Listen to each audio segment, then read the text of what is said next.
একটি প্রতিষ্ঠান কতটা মেরুদণ্ডহীন এবং কতটা পরাধীন হতে পারে। এরকম বিচার বিভাগ চাইনি। একজন বিচারকের স্বাধীনতা তার মনের মধ্যে, একজন বিচারকের স্বাধীনতা তার কলমের মধ্যে, একজন বিচারকের স্বাধীনতা তার চিন্তায়, চেতনায়। সে স্বাধীন আছে কিনা সেইটা হলো সবচেয়ে মুখ্য বিষয়। আপনার যদি কোনো কথা থাকে, আপনাদের কোনো কথা থাকলে ডিউ প্রসেসটা হলো আপনি সুপ্রিম কোর্টকে জানান,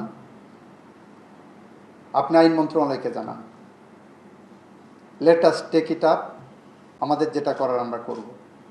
কিন্তু আপনি যে পাবলিক ক্যাম্পেইন করবেন, আইন প্রণেতাদের উপরে প্রেশার ক্রিয়েট করবেন যে অ্যাসোসিয়েশন এক জায়গায় দাঁড়িয়ে এটা দাবি করছেন, I am the last person to accept this kind of notions.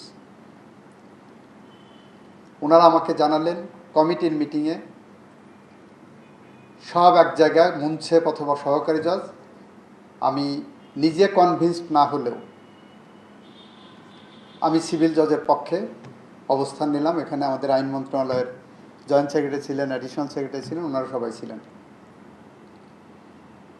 আমাদের এটা হলো যে আপনারা আপনাদের জায়গা থেকে আপনার ফাংশনটা প্রপারলি করেন।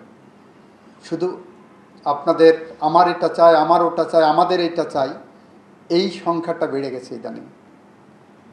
আমরা এখান থেকে একটু বের হতে চাই।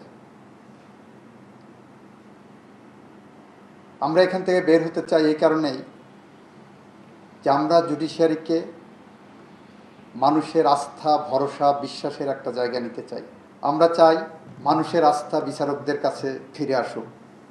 আমরা এদেশে আর কোনো শপথবদ্ধ বিচারক, শপথবদ্ধ রাজনীতিবিদ চাচ্ছি না। আমরা চাই না আর কোনো বিচারকের কন্ডাক্টের কারণে গোটা জুডিশিয়ারির উপরে মানুষের ক্ষোভ ফিরে আসুক।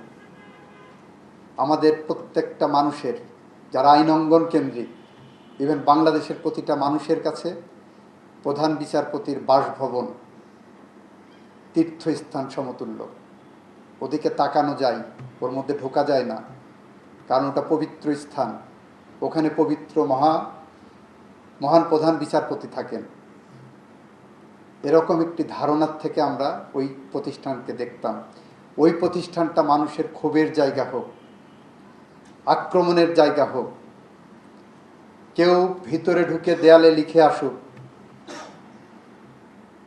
খুনি, এরকম একটা প্রতিষ্ঠান আমরা চাই না। সবাইকে আমি একটা জায়গায় অনুরোধ করব, আপনারা জনপ্রিয় সিদ্ধান্তের থেকে সঠিক সিদ্ধান্ত নেওয়ার চেষ্টা করবেন। আমরা আপনাদের পাশে থাকার চেষ্টা করব। Both financial and intellectual corruptions will be duly taken care of. এটা আমাদের অঙ্গীকার।